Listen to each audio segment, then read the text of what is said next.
Preguntas en el auditorio. Tuvimos también, profe, una poquita asistencia hoy debido a que había un examen programado en la escuela, parece que es de matemáticas, en este mismo horario. De acuerdo. Necesitamos preguntas de lo que no se haya entendido o alguna cosa o de lo que se medio se haya entendido. Necesitamos que haya bastantes preguntas. Hay una inquietud abajo.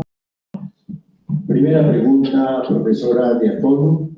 Mi nombre es Oscar Flores, soy estudiante de Ingeniería Física, está en mi 9ª matrícula.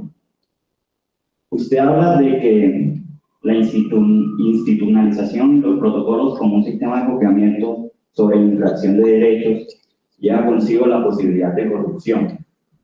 Mi pregunta es, ¿hay maneras de abordar los problemas sociales sin necesidad de la institucionalización, sabiendo de que la formación y la educación debe ser guiada con pautas para no llegar a un desorden?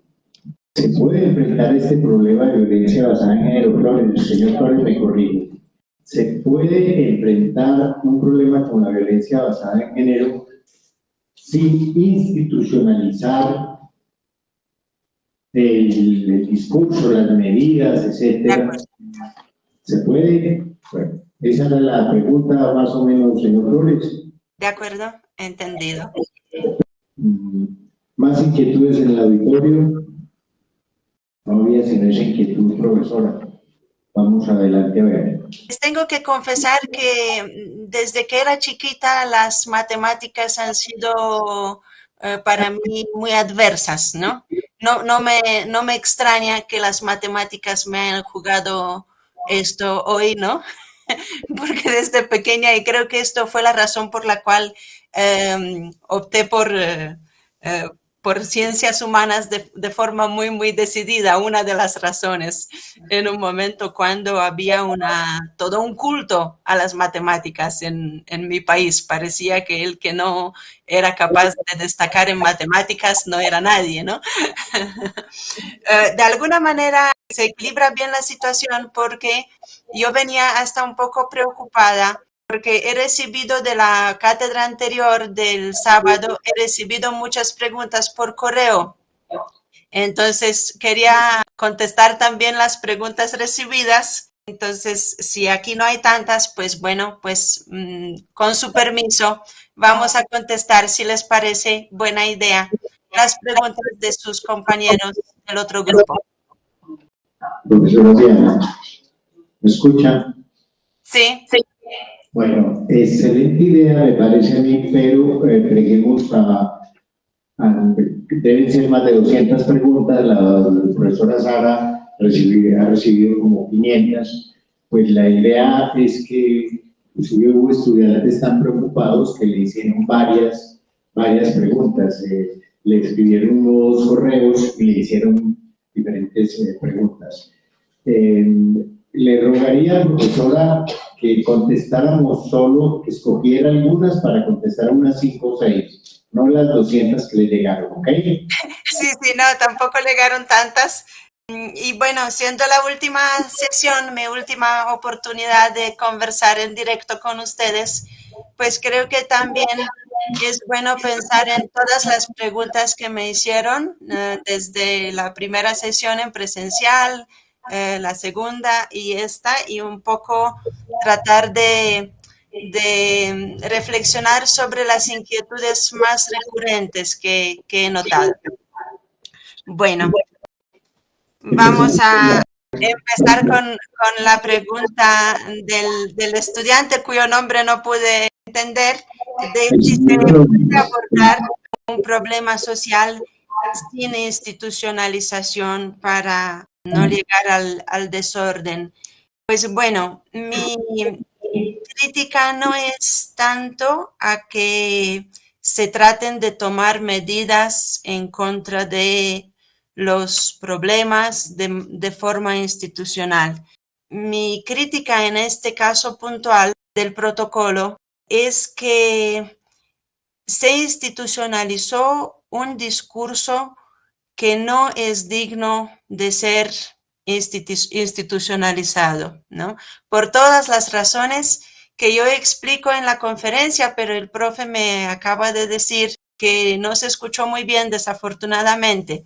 Cuentan ustedes con mi ensayo en versión extensa que a través de Luisa mandé para su Drive, y allá explico con bastante detenimiento, ¿no?, cuáles son los lugares comunes de un discurso banalizado, ya adulterado, ¿no?, que hacen que ese discurso pierda de vista las causas realmente nobles, justas, por las cuales luchaba desde un inicio, y se vuelva un discurso extremadamente arbitrario, extremadamente peligroso, porque es susceptible de convertirse en un instrumento mal manejado por mucha gente en función de sus intereses, cosa que efectivamente ha ocurrido, ¿no? Y bueno, entonces el problema es que, claro, pues un discurso así no se puede institucionalizar, ¿no?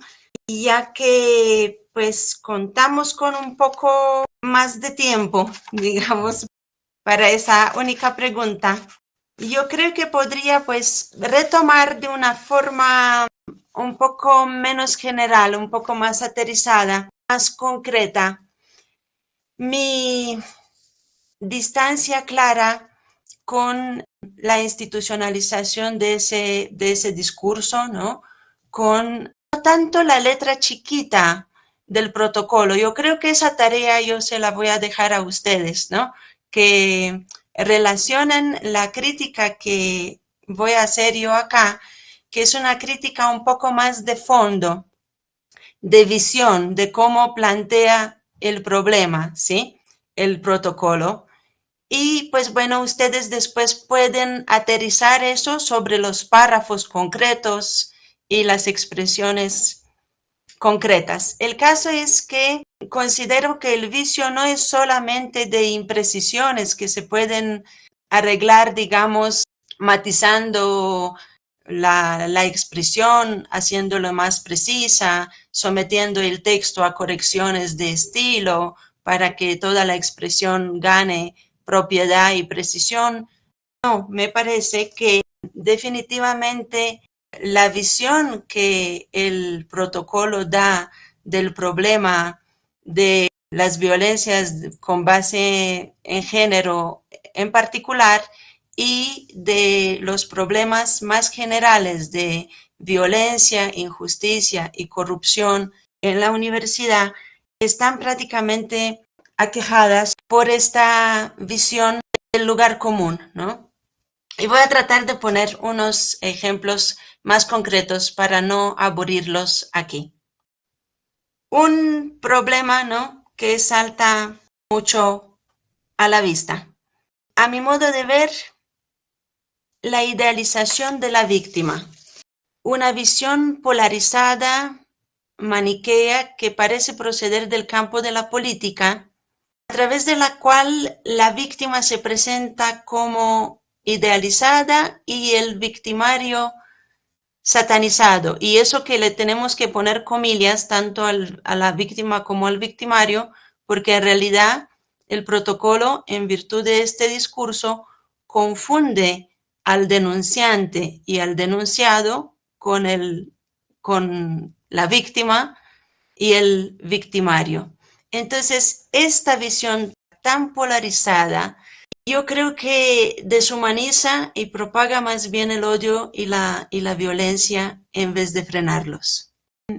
¿Cuál es el problema acá? Claro, a través de qué párrafos se produce eso que yo he llamado la idealización de la víctima. ¿Se acuerdan ustedes donde dice no revictimizar, ¿no? Bueno, se vuelve esto un poco como los mandamientos. No la juzgarás, no dudarás, no la confrontarás, no la criticarás, ¿sí? Bueno, de acuerdo, en la medida de lo posible, claro que no hay que revictimizar a la víctima. Y claro que no hay que desconfiar de la víctima verdadera. Pero fíjense ustedes que de esta forma, cuando esto se vuelve un mandato tan autoritario y tan intimidante para el profesor, el problema es que se da pie a que las víctimas reales se mezclen con las pseudo víctimas, con los impostores, que en realidad no son víctimas, sino que son victimarios y producen a su turno víctimas. Y en realidad no hay peor agravio para la víctima verdadera que mezclar su caso con casos, ¿no?, de personas que son supuestas víctimas, personas que simplemente aprovechan lo que debería ser un mecanismo defensivo para hacer justicia, lo aprovechan como un arma para resolver toda clase de intereses personales. Entonces, bueno, aquí yo diría que, claro, tenemos que tratar de no herir a la víctima inútilmente, pero no podemos decir revictimización a todo intento de investigar el conflicto y de probar los hechos invocados, porque entonces nos podemos también confundir y podemos producir a nuestro turno, ¿no? A su turno ese protocolo puede producir nuevas víctimas y de hecho las produjo. Veamos ahora esta idealización. ¿Para quién es mala? ¿Solamente para el victimario, que puede ser de hecho la verdadera víctima? Pues no, yo creo que la idealización de la víctima, en primer lugar, dejando todo de lado, es muy perjudicial para la propia víctima, si se trata de una víctima verdadera, y es muy perjudicial también para la prevención de las violencias y de los abusos. Porque fíjense ustedes que a través de esos imperativos, yo les dije mandamientos porque lo siento bien categóricos, de que no la criticarás, no la juzgarás, ¿no?, a la supuesta víctima. El protocolo, en el fondo, a veces, hasta que indirectamente llega a fomentar la imprudencia, ¿no?, a fomentar la provocación y a fomentar los casos. A los profesores, a través de estas expresiones, prácticamente se nos prohíbe advertir, se nos prohíbe llamar a la prudencia, llamar a evitar la provocación, porque esto, el protocolo, según los estereotipos del discurso masivo de género, lo interpreta como revictimización y como tentativa de echarle la culpa a la víctima por la agresión sufrida, de responsabilizarla. Y fíjense que no se trata de eso en absoluto.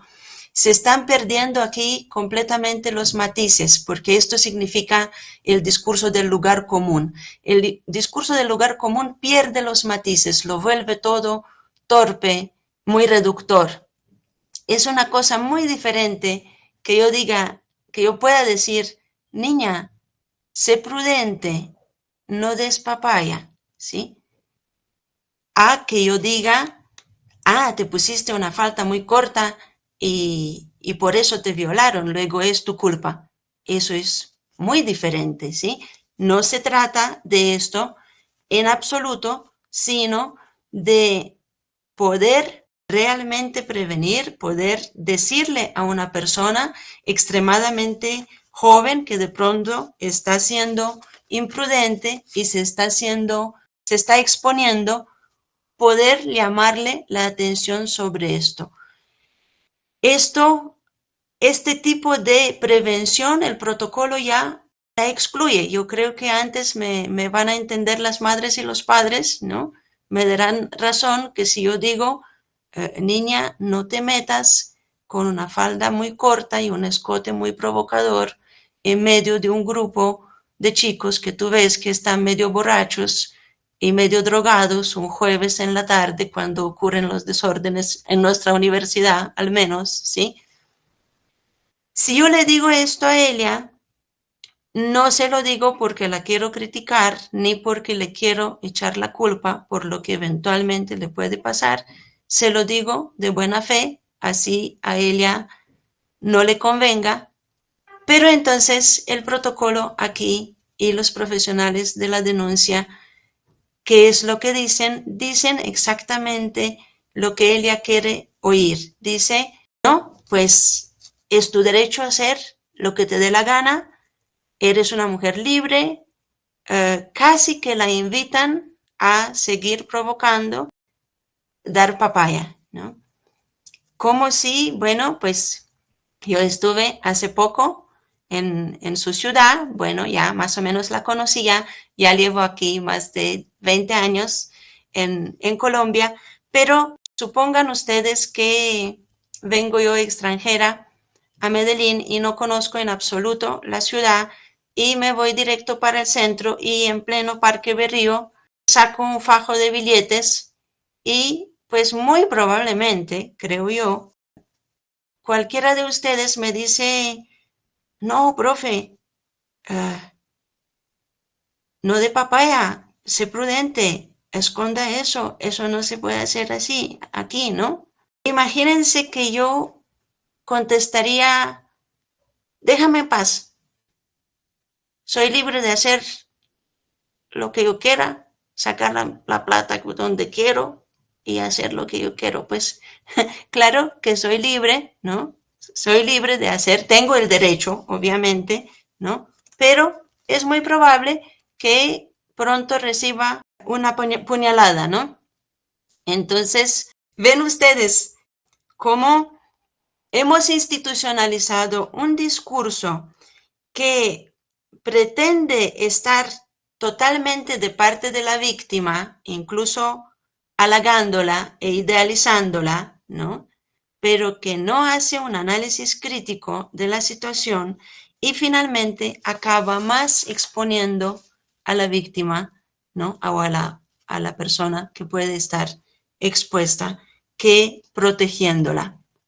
Es decir, aquí un poco mi mensaje hacia ustedes es que creo que en general estudiantes y profesores, ¿no? Pasa de lado y lado, tenemos que desconfiar bastante de la gente que nos lleva la corriente y solo nos dice lo que queremos oír.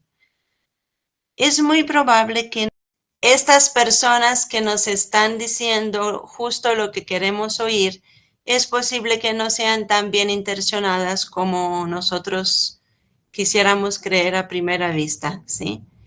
Y que más bien actúen por su propio interés. Estos que nunca nos contradicen, nunca nos contrarían, nunca nos retan, ¿no? Yo creo que profesores y estudiantes aquí en la Nacional estamos para retarnos un poco unos a otros, ¿no? No para halagarnos, no para decirnos siempre lo que el otro quiere escuchar y se sabe ya de antemano que lo va a recibir bien y lo va a aplaudir. Creo que estamos para disentir, obviamente, no con agresividad ni con violencia, ¿no? Que estamos aquí para combatirla. Y porque además profesores y estudiantes estamos en un mismo bando y tenemos que luchar juntos, unidos, no dividirnos ni tampoco desconfiar los unos de los otros, ¿no? Pero contradecirnos de vez en cuando, retarnos, es bueno, creo yo. Así salen los buenos diálogos y los buenos debates, ¿no? No caigamos en la trampa de las personas que quieren parecer como chévere, pero en realidad lo que quieren es ganarse fácilmente, sin esfuerzo, la adhesión de muchos estudiantes o la popularidad. Yo creo que el buen profesor tiene que hacer todo lo contrario, contrariar lo que ustedes sabían y creían, ¿no? Así como el espacio de la universidad creo muy sinceramente que tiene que ser un espacio donde el individuo salga de la célula familiar, ¿no? Y se confronta con otras ideas, ¿no? Tenga encuentros con otras costumbres, otras ideas, otros valores. Entonces, casi que los rogaría que permitan ustedes que sigan existiendo profesores críticos que de vez en cuando no les dicen exactamente lo que ustedes quisieran oír, pero escúchenlo al menos. No se casen con lo que ellos dicen, además el protocolo no lo permite. No se casen con ni con ninguna de las conferencistas, ¿no?, que estuvimos acá. Discutan, debatan, ¿no? Pero no hagan oídos sordos, por favor, ¿sí? Bueno, esto es uno de los problemas, ¿no? La idealización de la víctima. Ven ustedes, no le hace bien ni a la prevención ni a la propia víctima sacarla completamente de cualquier crítica posible, ¿sí? Idealizarla en este sentido. Lo mismo se podría decir que ocurre en este discurso que se ha institucionalizado con la idealización de la mujer.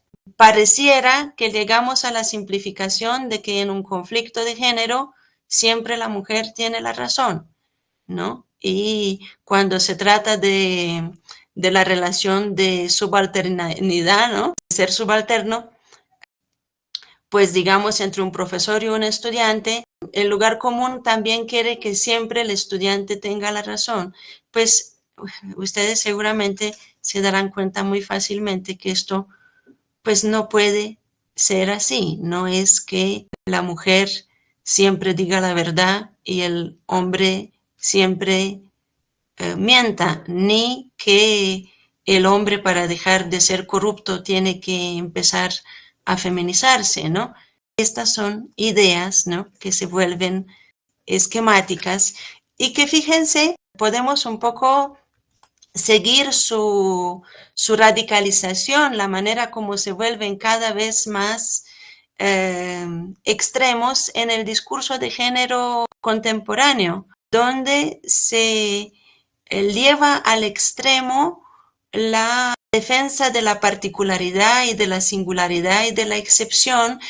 Y bueno, está muy bien dignificarla, ¿no?, y mostrar que tiene derechos iguales, ¿no?, lo excepcional, lo singular, igual que lo mayoritario, pero está muy mal si nosotros ahora ya queremos hacer de lo excepcional y lo particular la regla e imponérselo a todo el mundo.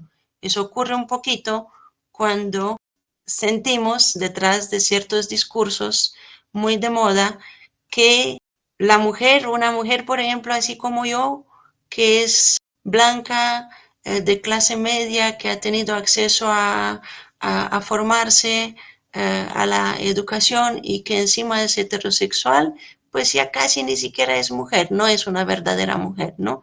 La verdadera mujer tiene que ser lesbiana o la verdadera mujer tiene que ser afrodescendiente y tiene que ser marginal. Ven ustedes un poco como de una idea muy justa, es decir, obviamente muy importante que todo el mundo entienda que la mujer lesbiana, la mujer afrodescendiente, la mujer marginal es igualmente mujer, pero de aquí a llegar a imponer a todo el mundo un modelo único, ¿sí?, se vuelve a perder de objetivo realmente, se vuelven a perder los auténticos objetivos de lucha, ¿no?, y se desconfigura y se desenfoca todo esto en virtud de una moda. Entonces se llega un poco al absurdo de que se empiece a pensar que ya casi no es femenino el hecho de que a una mujer le guste un hombre. Ay, por Dios, ¿no? Pues tampoco. Sí. Tenemos que respetar realmente toda la diversidad. Bueno, ¿qué otros enfoques, ¿no?, del discurso masivo me parece reconocer en el protocolo, ¿no? Y los invito a que luego vean en qué párrafos efectivamente se puede reconocer esa visión. Pues creo que el protocolo también prolonga el victimismo que está muy de moda. Existen, desde luego, ¿no? En ningún momento quiero negar que existen las violencias de género, existen las víctimas auténticas y hay que preocuparse para resolver con justicia su problemática, pero también existen las modas. También tenemos que tomar en cuenta esto. El victimismo, ¿no? La tendencia de considerarse siempre víctima cuando se es y cuando no se es, realmente no es una cosa buena, ni siquiera para la víctima auténtica. ¿Mm? Bueno, también, claro que sí, esto muchas veces supone exagerar y confundir los hechos con el fin de ubicarse siempre en la posición de víctima, siempre de tiempo completo, ¿no? Uno se siente víctima, ¿no? Y de aquí salen ciertas exageraciones y ciertas confusiones, ¿no? Yo he escuchado, por ejemplo, que algunas piensan, en virtud de esto, que el sexo mismo es violencia, que el control ginecológico es violencia. Pues no, eso no es violencia, eso son confusiones que ocurren en virtud de una moda, ¿no? También he escuchado mucho, acabemos con el piropo, es una vergüenza, ¿no? El piropo es acoso. Bueno, creo que otra vez perdemos los matices y las justas proporciones de las cosas. Claro que los piropos pueden ser inadecuados o pueden llegar a ser censurables en algún momento, dependiendo de cómo, ¿no? Quién los practica y cómo, ¿no? Y dónde.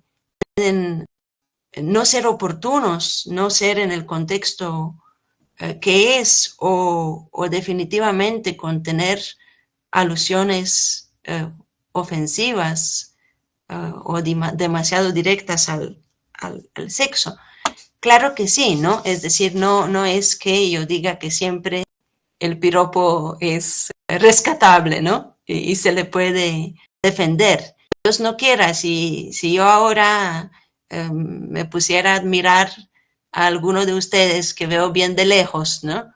Pero supongamos que yo como profesora me pongo a admirarle los ojos o los bíceps, ¿no? A alguno de ustedes, pues no, claro, tremenda patanería de mi parte y tremendo fuera de lugar porque aquí estamos todos para hablar de problemas serios que afectan a la universidad y al pensamiento crítico en la universidad y al futuro de nuestra universidad y obviamente eso no es el lugar para lanzar un piropo, ni tengo yo la posición para hacerlo. Entonces, claro, en esa situación, no solamente que ustedes pueden, sino que incluso deben escribir en mi evaluación, la profesora tiene comportamientos inapropiados y temerarios y hace comentarios que no vienen a caso, eso y eso, ¿no? Y por eso no voy a volver a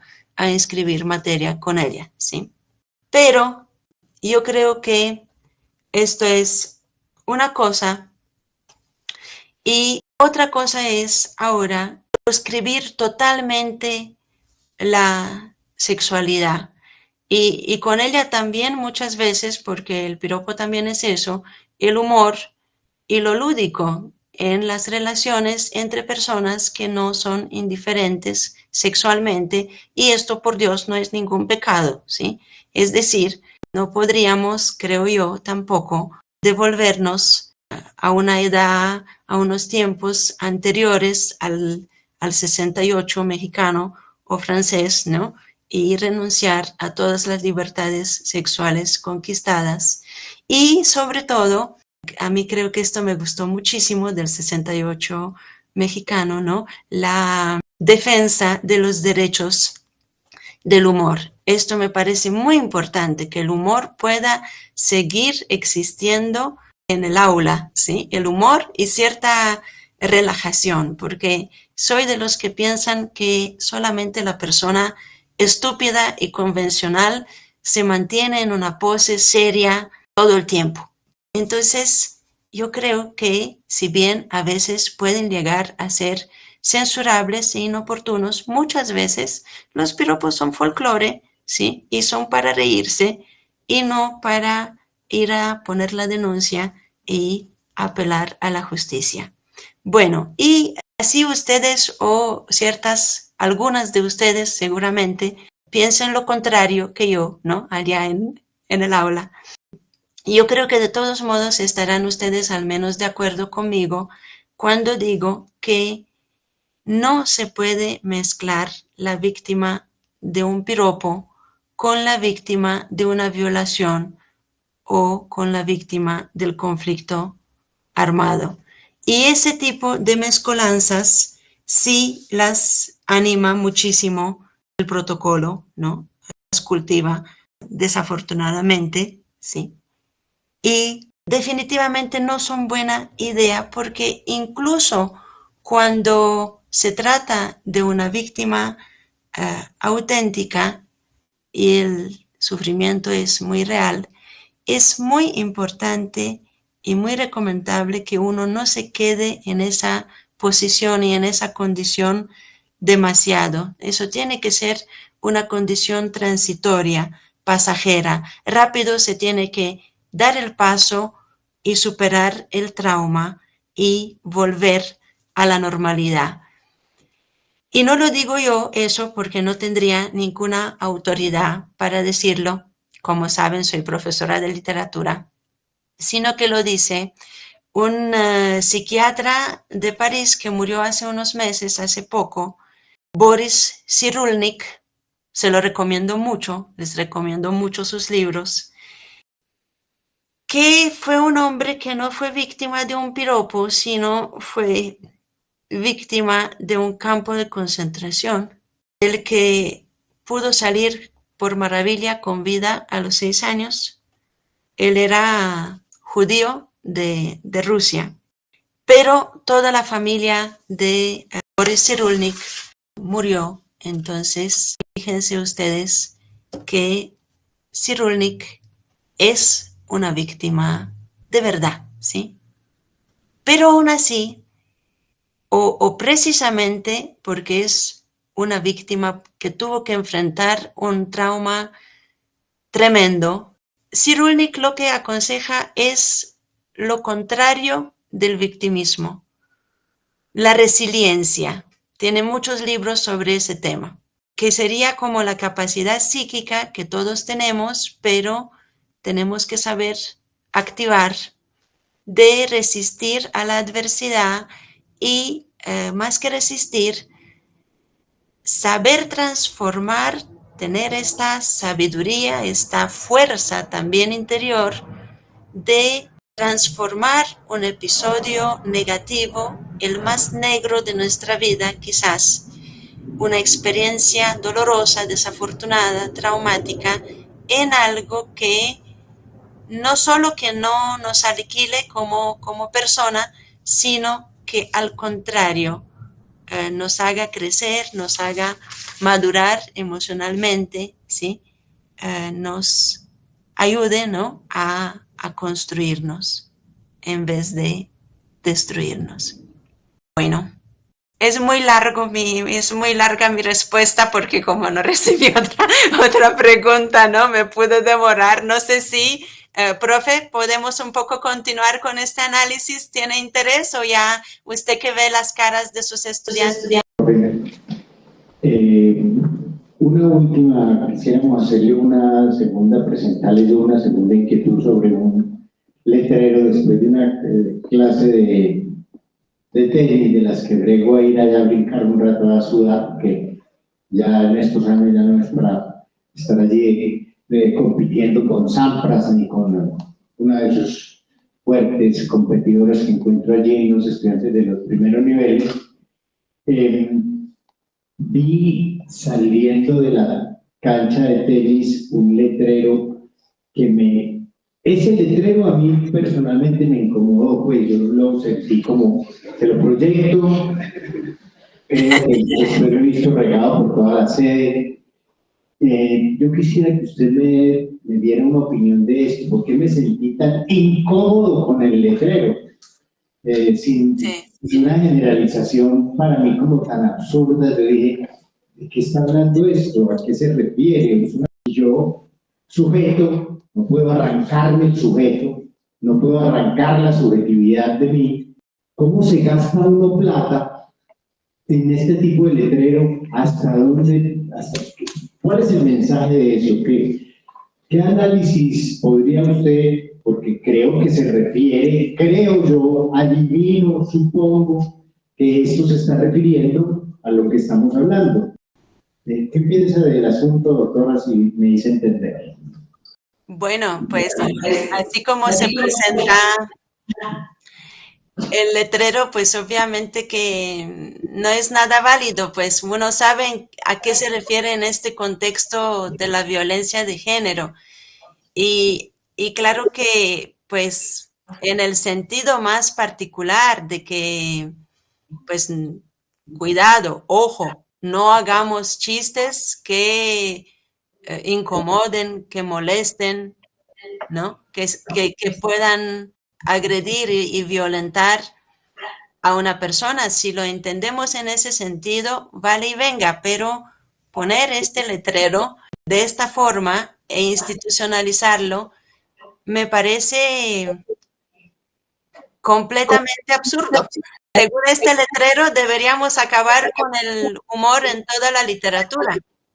Perdería sus derechos, no solamente en las aulas.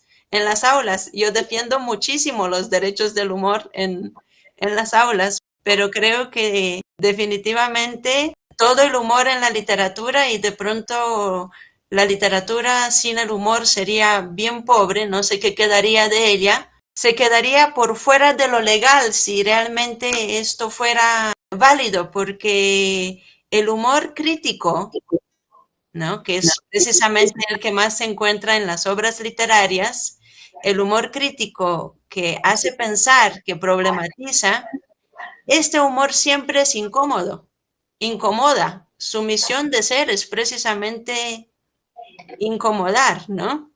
Entonces, hay mucho también de moda y de caprichoso en decir que si mi chiste incomoda, no es chistoso, ¿no? O que todo chiste yo considero incómodo. Bueno, con la salvedad, ¿no? Obviamente no estoy defendiendo en absoluto que se hagan referencias directas a una persona, ¿no? Y que unas referencias, unos chistes que puedan incomodar o ofender.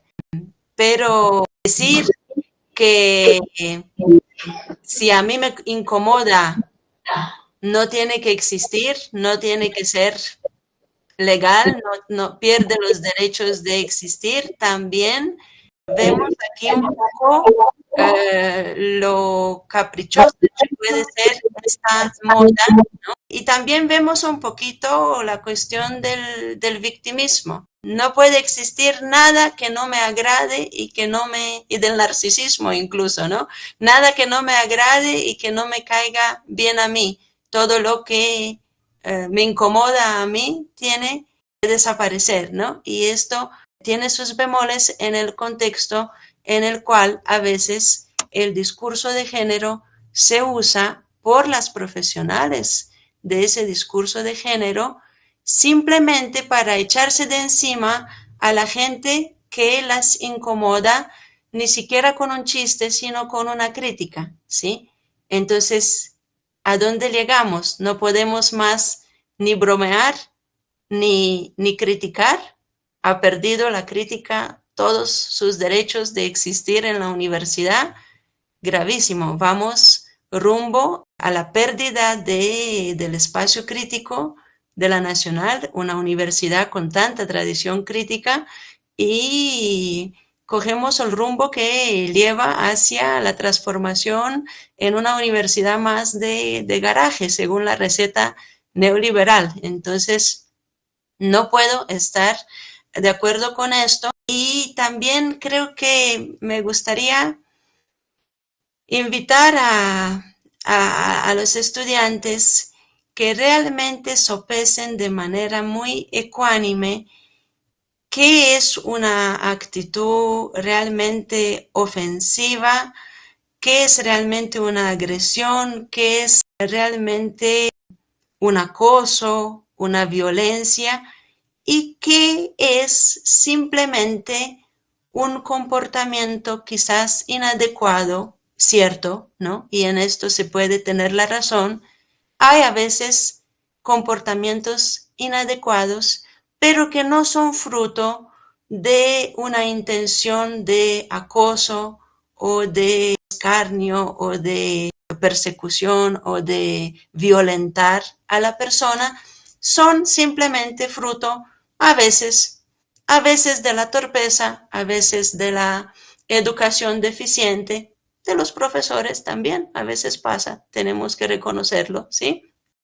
Otras veces es fruto de que no todos tenemos 20 años, desafortunadamente en ese momento, ni todos somos del aquí y del ahora.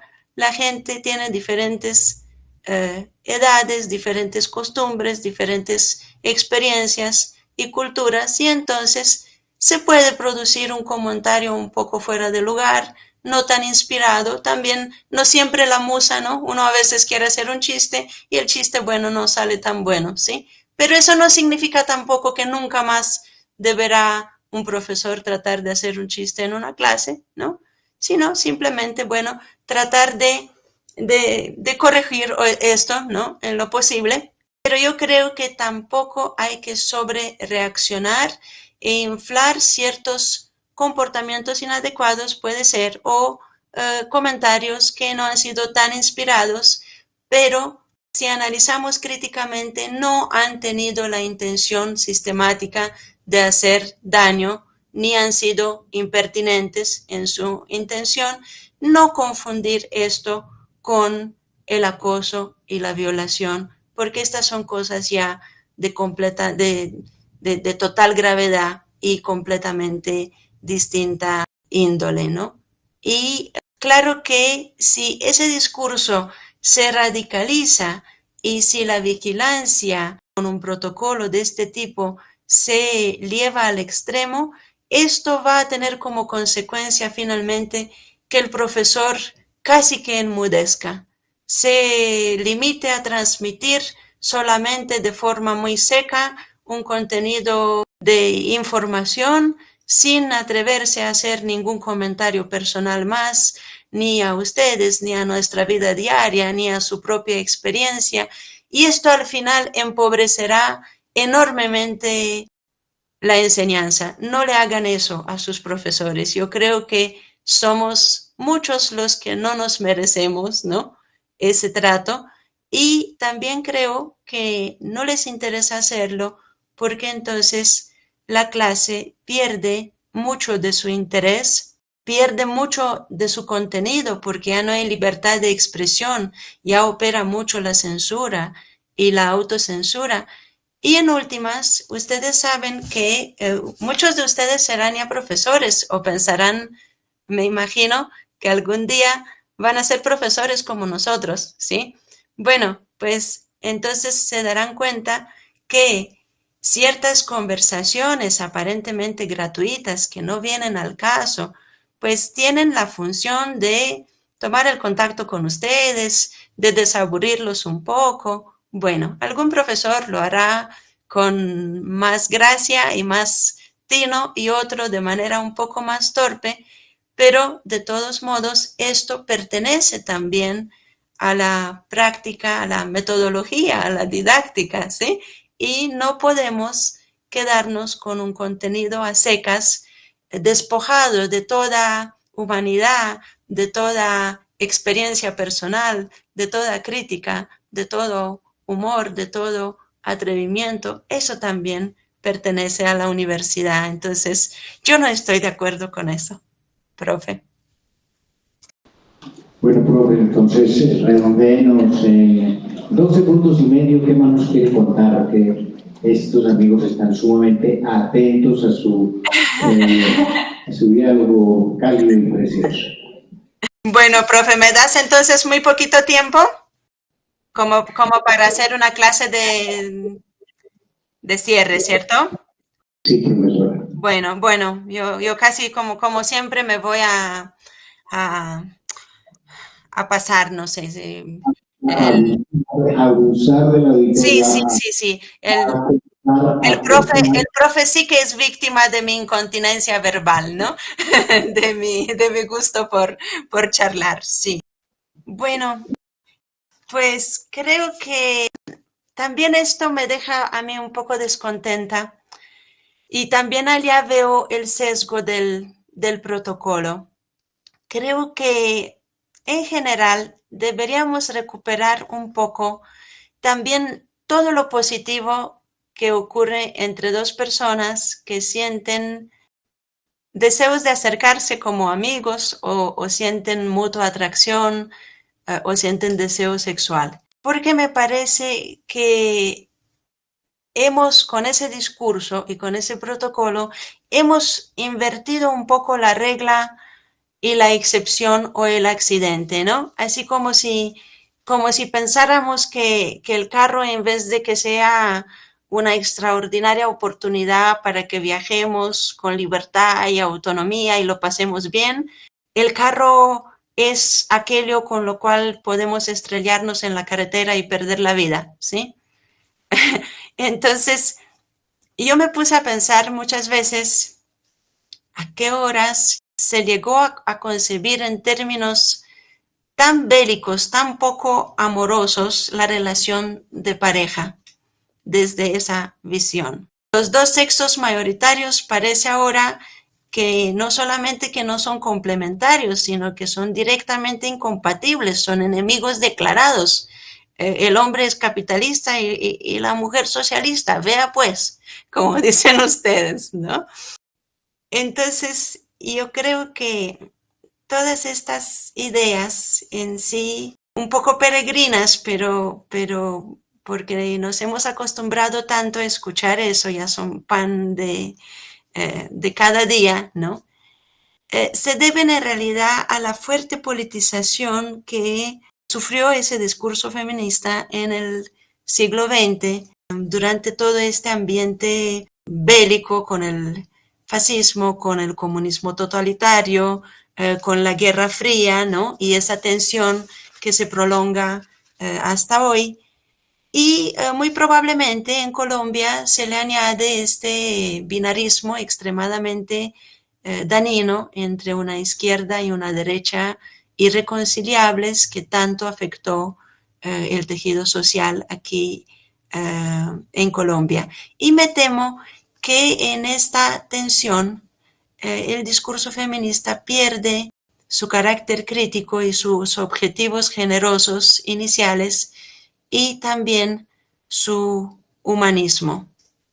Muy probablemente sea una consecuencia del discurso marxista ortodoxo, ¿no? El dogmático, no el marxismo filosófico, ¿no? sino el marxismo-leninismo, que se reduce toda la compleja problemática del eros al sexo y a lo estrictamente biológico.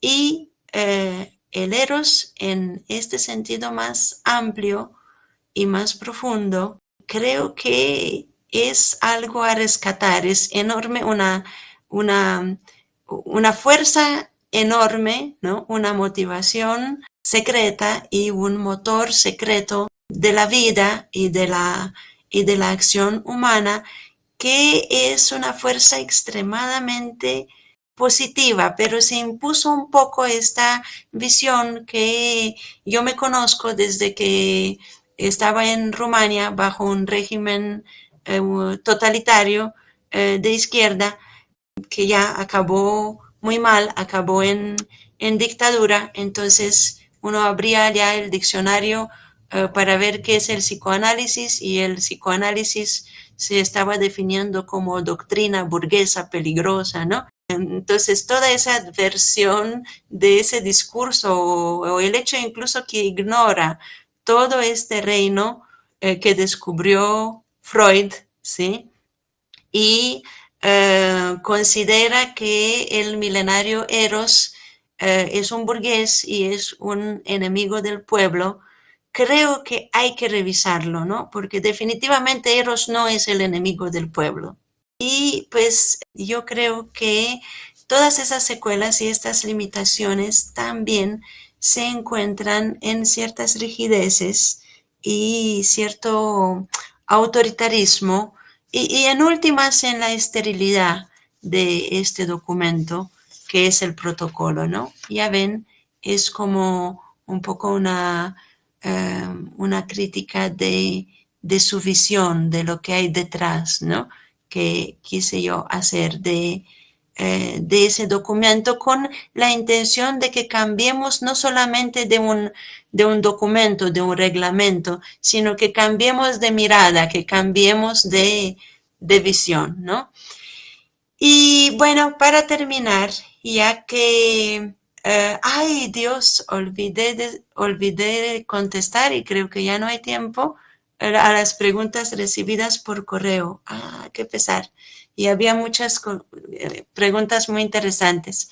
Pero bueno, ya el profe me puso el cronómetro y yo voy a terminar un poco reflexionando un poco a manera de conclusión, como se debe, ¿no? Para la despedida, sobre un asunto del que me preguntó muchísima gente. Muchos de ustedes me preguntaron, bueno, profesora, pero si entonces usted dice que ese protocolo no es la solución, entonces proponga, ¿sí? ¿Qué soluciones nos da entonces? ¿Cómo ve usted la solución, ¿sí? Para una prevención y una atención eficaz de la violencia y en general para combatir la injusticia y los abusos en la universidad. Pues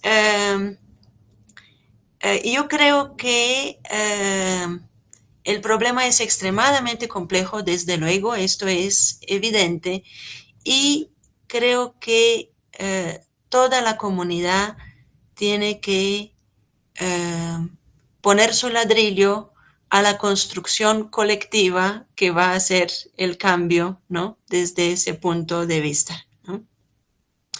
Pues ya he dicho, ¿no? Me parece que la institución tiene que revisar el discurso que ha institucionalizado, porque no es un discurso ni coherente ni un discurso que haga justicia, ¿no? Esto es una tarea para nuestra institución, sin duda, pero yo creo que nosotros como comunidad también tenemos una tarea muy, muy importante, ¿no? Yo creo que estas cosas se tienen que, esta problemática se tiene que debatir públicamente y también abordar desde muchos puntos de vista, que hable el sociólogo, el politólogo, el jurista, el historiador, desde luego los especialistas respectivos en los problemas de conflicto y de víctimas, pero también, no menos importante, que hable el filósofo, que hable el psicólogo, que hable el psiquiatra, el médico en general, el biólogo, ¿sí? Ya que habría que abordar una problemática amplia, tenemos que escaparnos de ese reduccionismo, ¿no?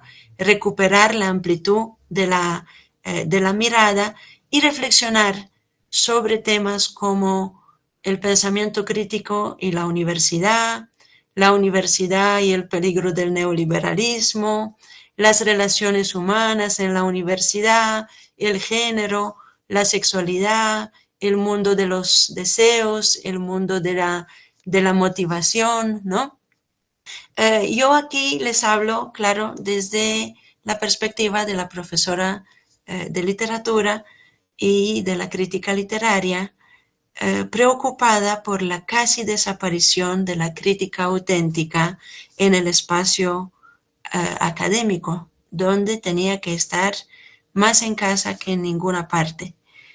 Muy preocupada por esa lógica neoliberal que se vuelve cada vez más estrecha y más autoritaria en la universidad y en general en las universidades, ¿no? Y que es una amenaza clara a la calidad académica. Y también creo que es muy importante, quizás es lo más importante, ¿no? A veces uno deja lo más importante al final, que ustedes, los estudiantes y las colectivas en especial, se sientan a debatir con argumentos y con mucho espíritu crítico. Está muy bien que haya colectivas que vigilen para que no haya abusos y corrupción, pero esas colectivas tienen que aclarar sus propósitos, definirlos mejor y asegurarse que esta lucha realmente se da por la justicia. También creo que hay que tomar distancia de prácticas paramilitares directamente, como el hostigamiento o el desplazamiento forzado, que son delitos también y son violencia y ponen en peligro la persona que puede ser inocente, y esto ha ocurrido. Entonces no se puede traer al espacio académico, que es un refugio para pensar la violencia y las prácticas del desplazamiento forzado, que quizás fue la gran pesadilla que vivió ese país, cascando y aterrorizando al que fue denunciado como acosador o como violador en un buzón anónimo o por un testimonio, pero pues no se tiene ninguna seguridad de que efectivamente se las tiene uno que ver con una persona culpable, ¿no? Entonces, un llamado a la ecuanimidad, ¿no? Y al ejercicio del espíritu crítico, y luego creo que tienen toda la razón de ser lo más exigentes que quieran con los abusivos, pero asegúrense primero que efectivamente han ubicado correctamente al abusivo, ¿no? Y se trata realmente de un delito, y no se trata de una falsa denuncia, que también es un delito. Es decir, uno cuando es muy exigente también tiene que ser muy autoexigente, ¿no? Y a mí me gustaría que los que ponen el grito en alto por la justicia también pongan el grito en alto y no permitan que seres poco críticos o oportunistas hagan falsas denuncias con las cuales pueden llevar a la muerte, incluso a veces,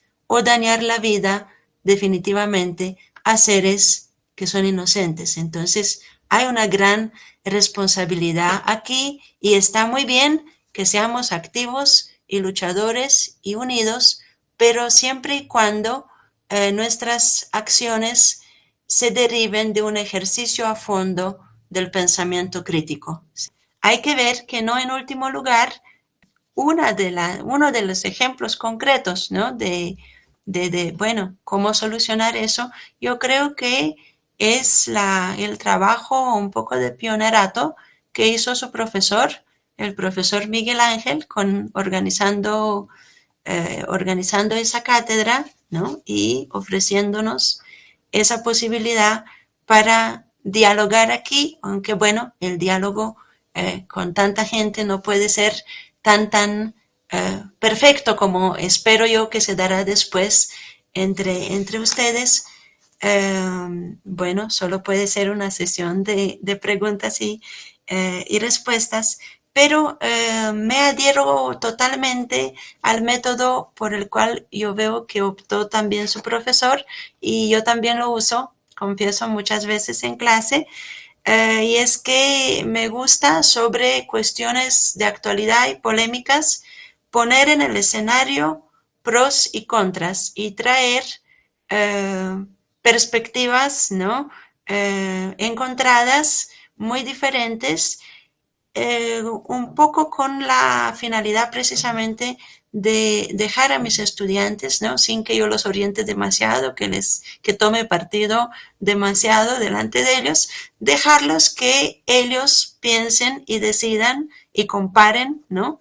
Y vean realmente la pluralidad de voces y de puntos de vista, ¿no? Eh, que existen. Porque en últimas, pues definitivamente mi intención al aparecer aquí ante ustedes en esta cátedra no es convencerlos de mis interpretaciones y de mis lecturas y de nada finalmente, sino es convencerlos de que se pongan a debatir en serio, de que hagan un ejercicio a fondo de espíritu crítico con estos problemas actuales, serios, graves, de los cuales depende nada más ni nada menos que el futuro de nuestra universidad, que nuestra universidad no coja el camino fatal del neoliberalismo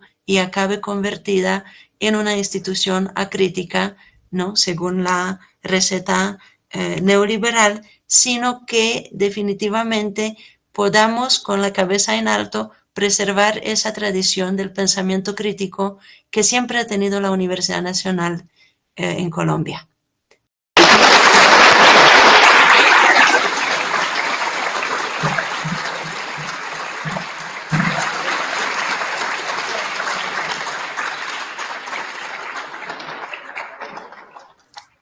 Es la primera que no tengo que yo que digan los estudiantes. Un aplauso para el conferenciante. Nada, ellos solo aplauden. No entiendo, me da una envidia horrorosa de su carisma, de su empatía con lo que sentimos, con lo que pensamos. Se terminó la grabación que colocamos de su conferencia y yo todo confundido, como confundido que la vez anterior, pero apenas la oímos, uno piensa, quedó clarísimo el mensaje. Desde ya la quiero invitar para ver si podemos volver a contar con su presencia, así sea virtual el semestre entrante, que le prometo que llegamos a grabar mejor su intervención, que esta vez ya tenemos esta experiencia y desde ya le invitamos a que participe el semestre entrante. Bueno, un abrazo para usted y para su gente querida en la casa.